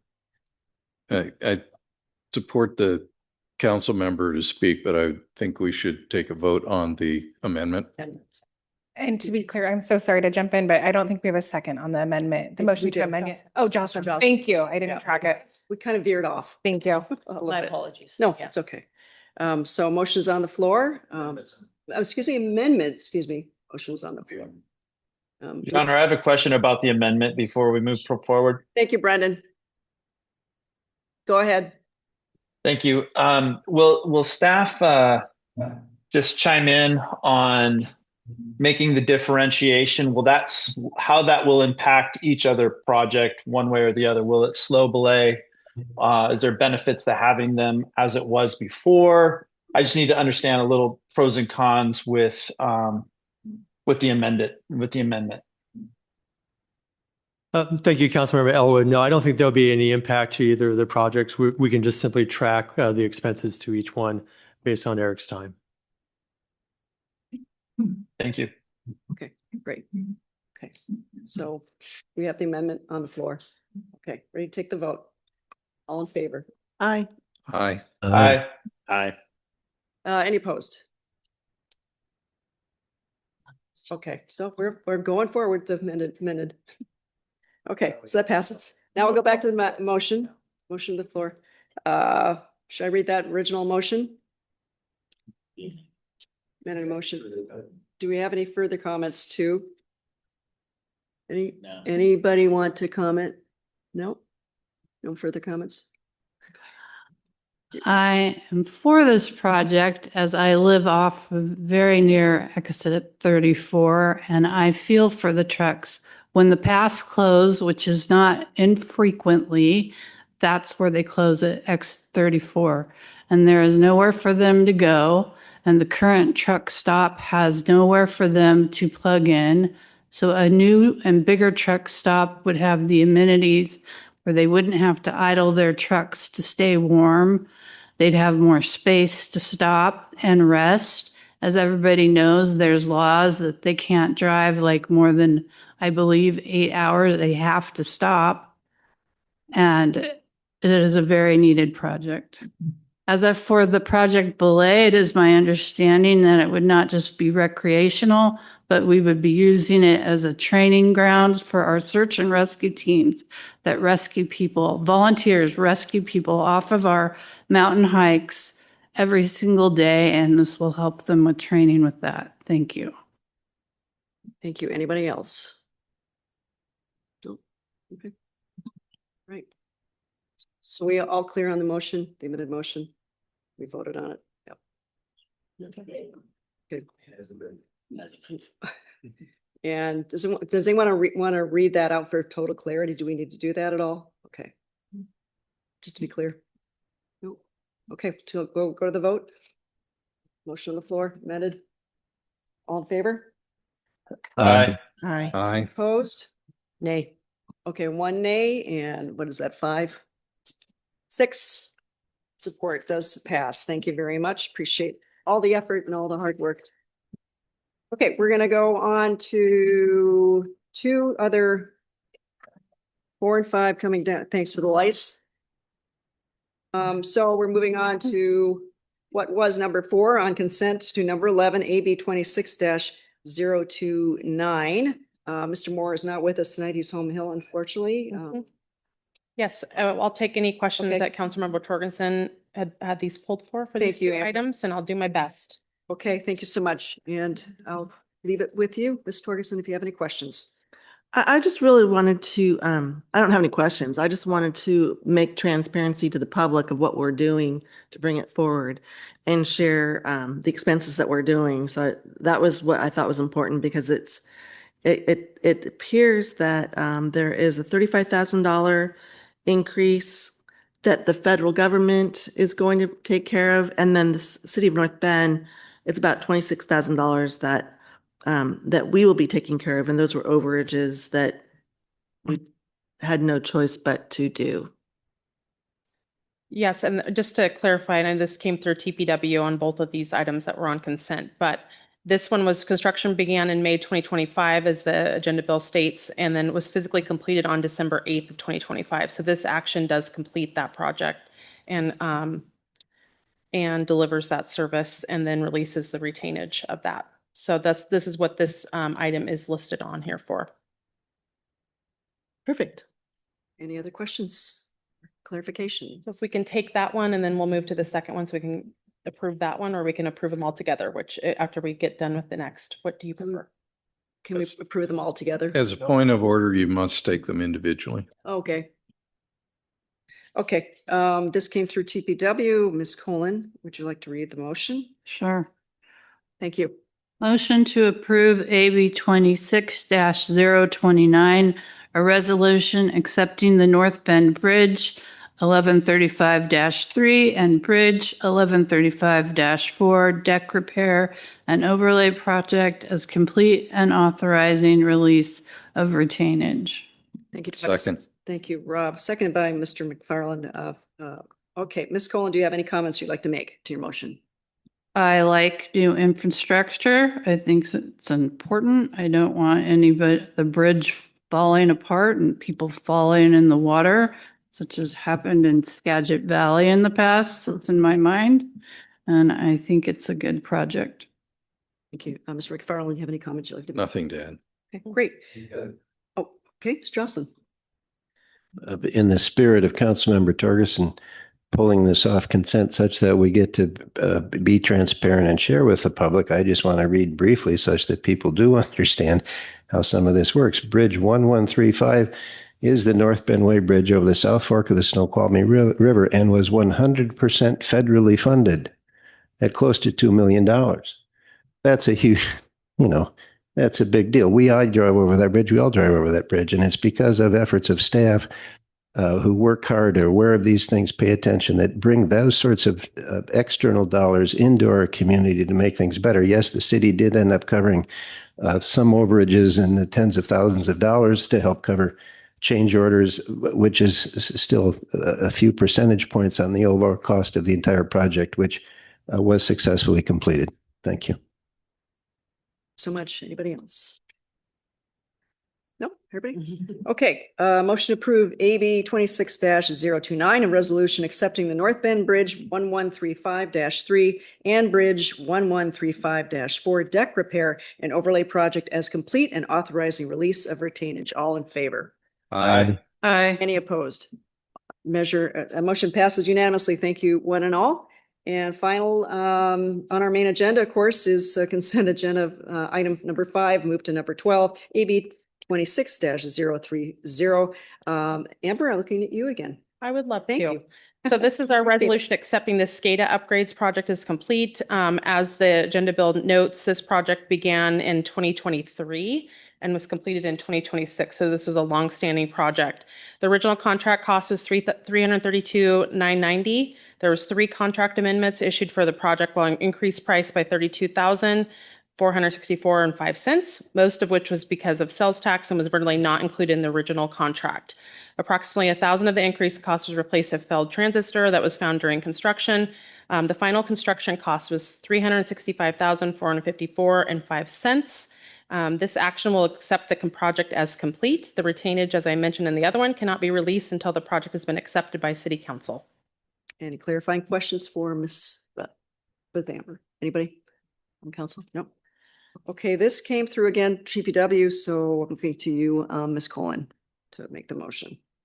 Motion to approve AB 26-030, a resolution accepting the SCADA upgrade project as complete and authorizing release of retainage.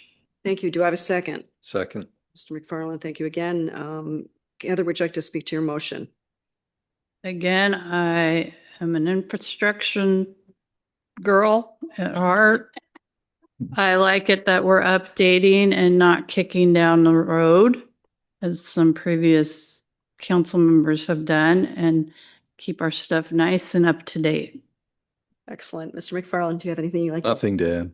Okay, great. All right, motion to approve AB 26-030, resolution accepting the SCADA upgrades project as complete and authorizing release of retainage. All in favor? Aye.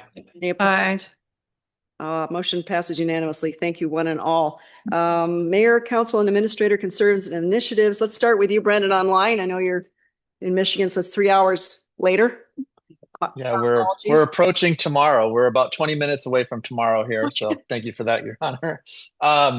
Yes, couple things. One, I would like to respond to the resident commentary or testimony regarding ICE.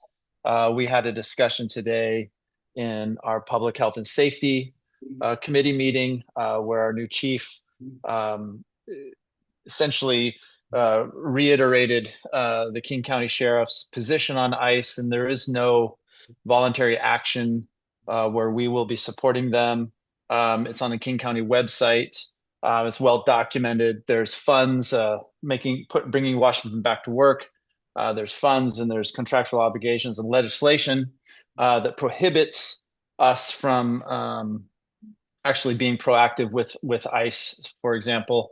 There are certain emergency situations where perhaps our law enforcement officers would have to respond, police action, things like that. But there is nothing proactive, so I'm unclear on what more we can do other than continue to promote either in our messaging, our position with that, and it really falls in line with the state's position. So hopefully we've addressed it in previous communications out to the public. We definitely talked about it again today in Public Health and Safety Committee meeting. There's notes and things like that. So hopefully our resident will walk away satisfied knowing that the position that we put out is still the position that we maintain. And I'm not really sure what else that we can do to continue to reinforce that particular arrangement that we have. And it's really interesting talking to a camera as opposed to a live audience. So I apologize that if I may sound like I'm babbling. The other piece that I would like to bring up is Valley Center Stage, which is putting on a production of Important and Being Earnest, opening this coming weekend. Please support local performing arts. Supporting Valley Center Stage specifically supports two local nonprofits working together. The Slough Grange would be the other one there. So please come out and enjoy the show. I'm looking forward to seeing it.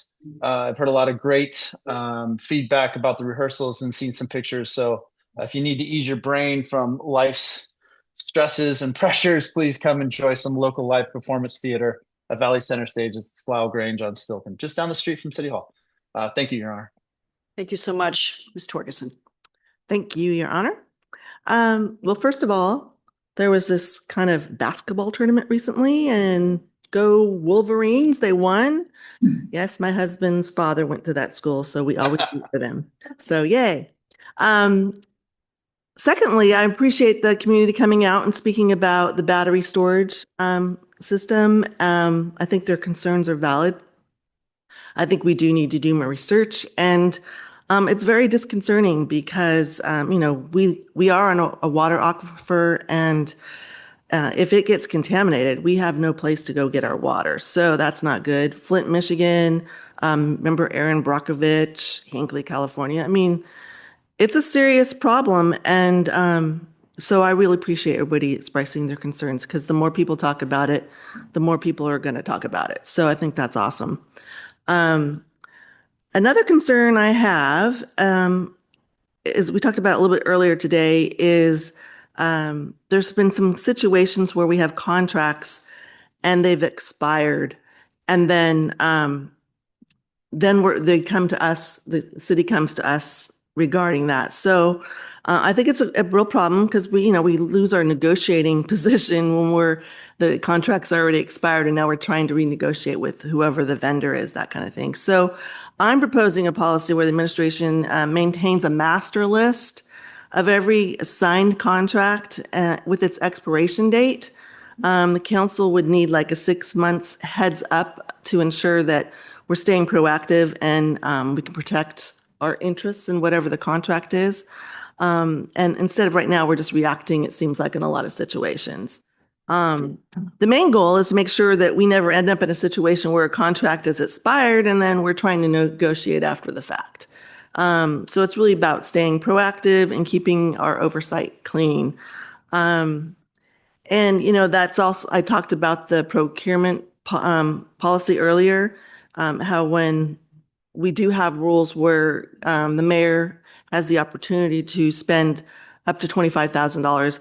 I'd like to see that we start enacting the 1.5.3.1 part where they keep track of those contracts and just send us a report so council's aware and we're not surprised. I think that'll do a lot for transparency and less confusion. And then I also wanted to follow up on our last meeting about where we're at on the monthly budget versus actual reports. See if staff is willing to provide that for us or not.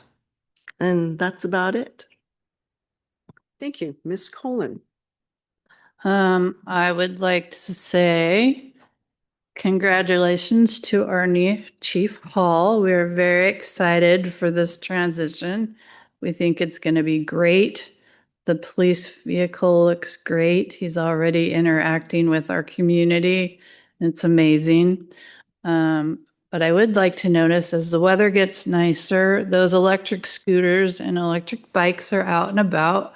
So until we can get a formal education program, if the parents could do a little Google search and realize it's not just a toy, it's serious business, especially with our roundabouts, to have their children be careful on these vehicles because they are vehicles with motors and helmets are important. That's it. Thank you. Thank you. Mr. Rustic. Yeah, thank you. Yes, I was going to comment on the e-motorcycles also. It was about this time last year, spring break, where we were trying to figure out what the right solution was for North Bend. And so I was going to say, we haven't solved it completely, but thank you to all of the youth that are out there wearing helmets that I know were not wearing helmets this time last year. So that is a positive for their own safety. And I also want to thank the Snoqualmie residents and North Bend residents that came to talk about the battery storage facility. Yesterday, I did meet with one of the Snoqualmie City Council members on this particular topic, and I know several other of my peers here are either doing that or have done that as well. And so we do take that to heart. We are one valley, and we want to work together with them for the right solution. So thank you. Excellent. Mr. Jocelyn. Thank you, Your Honor. I too want to acknowledge the onboarding of Chief Hall. Very exciting. I want to take the opportunity to acknowledge a number of folks without whose sincere efforts and support that wouldn't have happened, particularly members of the King County Sheriff's Office, starting with Sheriff Patty Cole-Tyndall, who came and was present in these chambers, but in then particular Chief Chiol Kang, Captain Tim Meyer, and Major Mark Konaski, who attended one of our retreats a year ago and brought us along and helped inform us. I also would be remiss for not acknowledging and thanking the Snoqualmie Police Department and their 12 and a half years of dedicated service, support, and helping keep our communities safe.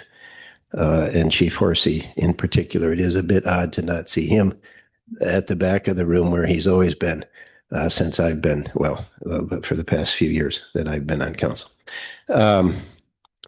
I want to thank the community members who took time to come forward and share their thoughts this evening. The battery, I need to do my homework. I will say that energy, I spoke earlier about looking forward as governments and as a government, and one of the biggest challenges that our region faces is the need for electrical power. I want that to be clean power or as clean as possible. That does not mean I am necessarily in support of the facility that's proposed in Snoqualmie, but it is one of the challenges that's going to continue to confront us in our region going forward is adequate power supplies. I thought it was a very interesting evening when we juxtapose a number of things, the mention of ICE and immigrant communities, the director of Trail Youth coming forward and the support they provide to young people. It's a very hard time, I believe, to make sense of the world that surrounds us. The food bank standing up a new facility in our town, the need for, just human services, and also it's Sexual Assault Awareness Month. Those are all things, goodness me, that's quite a list, all of which came before us for consideration. And I appreciate this council's ongoing, I believe, commitment to be supportive of those issues. That's a big deal. And then lastly, we had the Citizens Academy, members of our community who took hours every week of their time to come, be present, interact with our fine staff, and learn about government and governing and engage with us and this whole enterprise here. That's, I find, incredibly affirming and supportive, and I'm thankful to live in a place where folks that live in our community are willing to engage in that sort of an undertaking. And I'm going to, with Councilmember McFarland up here next, my single musical interlude that I'm going to go for this evening is "It's a Small World After All." Thank you. Well done. Okay, Mr. McFarland. Wow, I wasn't sure what was coming there. April, sun shining, and hope springs eternal. Perhaps only for a few days this week. We will be celebrating Earth Day again later this month. And while we made great strides, particularly in the 70s, there is so much more to do, and perhaps we'll be needing to undo.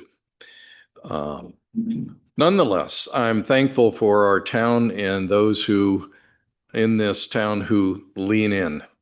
That includes another shout out, yes, to our 26 graduates of the Citizens Academy. Really gratifying to see the folks that stepped up this year and how the program has grown overall. That's just fantastic. And as I challenge some of you, and now what? You got to take that next step and stay involved, however you choose to do it. Stay involved in your community, and yes, local kid does good. So pleased to have the new service here, and yes, our past association with Snoqualmie, our boots on the ground always performed well for us.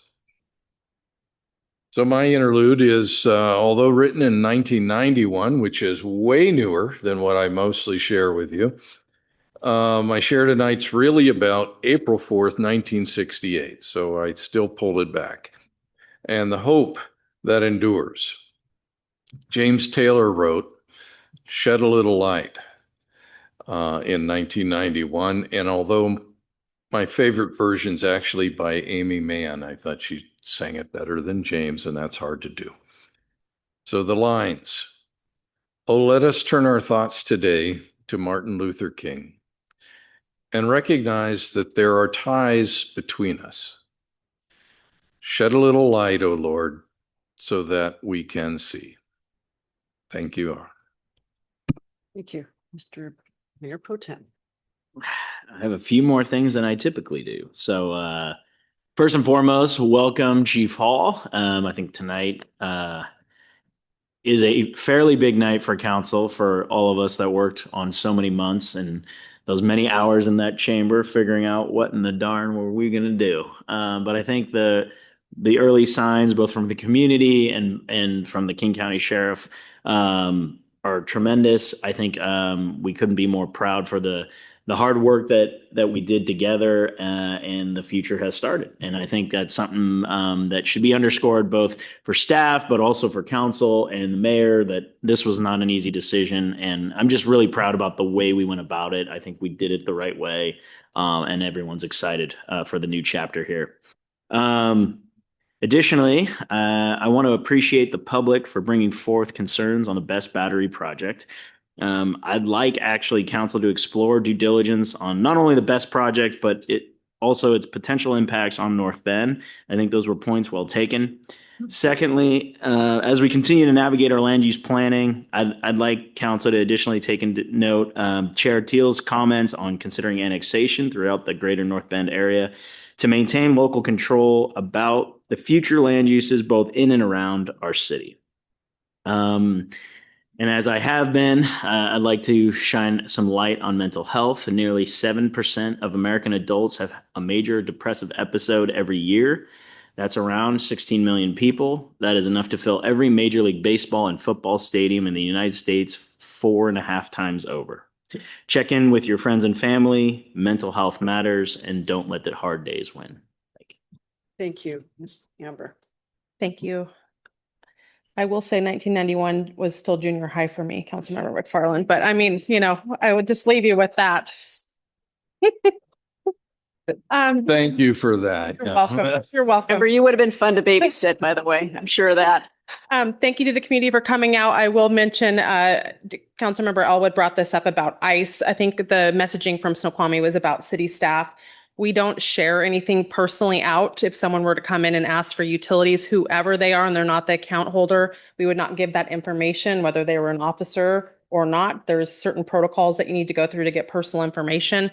So that's just an added piece for us as the city. If we were to take a step further and make an announcement, we wouldn't give that information out anyway to anybody, let alone a federal officer that would be coming in for that information. So I think that was the differential in the new statement that they made out. So I appreciate you bringing that forward. And the law enforcement, as Councilmember Elwood said, it stays the same. The Keep Washington Working Act is very clear about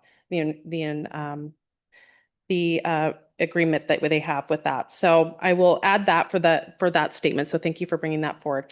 The contracts, we are working on a database. That's why so many things are coming forward, because we're cleaning out everything that we have right now with all the contracts.